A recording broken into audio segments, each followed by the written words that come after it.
झा प्रणाम करै छी सब मिथिलावासी के। आइ हम एकटा बड़ा मासा बटगवनी गाबि रहल छी। उम्मीद करै छी अहाँ सब जरूर एकरा पसंद करब। नीक लागत तऽ अहाँ सब लाइक शेयर कए दै छियै। निवेदन हुनका से जे चैनल के सब्सक्राइब नहीं केने छी, अगर इच्छा हुए तो कऽ देबै। धन्यवाद। एक डेग सहरसा कोना भेल पहाड़ यौ, एक डेग सहरसा कोना भेल पहाड़ यौ, एक डेग सहरसा।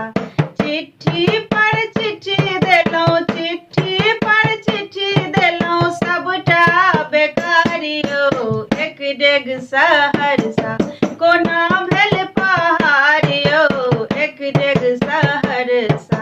फागुन में ब्याह भेल 9 दिन रहलौं, फागुन में ब्याह भेल 9 दिन रहलौं, जे दिन रहलौं से विध व्यवहार यौ, एक डेग सहरसा कोना भेल पहाड़ यौ, एक डेग सहरसा कोना भेल पहाड़ यौ, एक डेग सहरसा।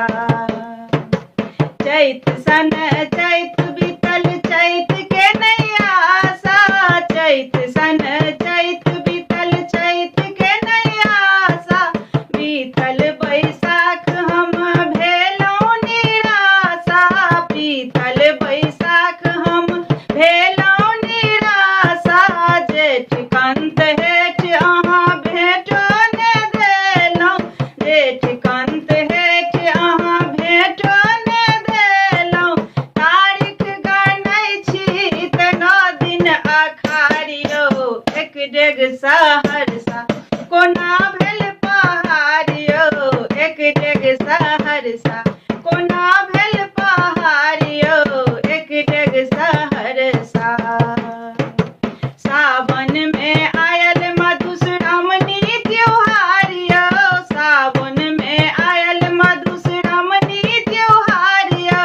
भादव में दिन राति मेघ झहरैया, भादव में दिन राति मेघ झहरैया।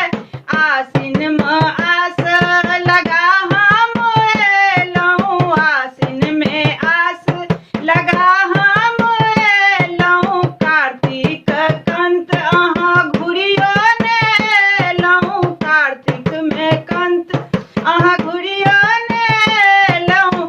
आबि गेलै अगहन पूस माघ जार यौ, एक डेग सहरसा कोना भेल पहाड़ यौ, एक डेग सहरसा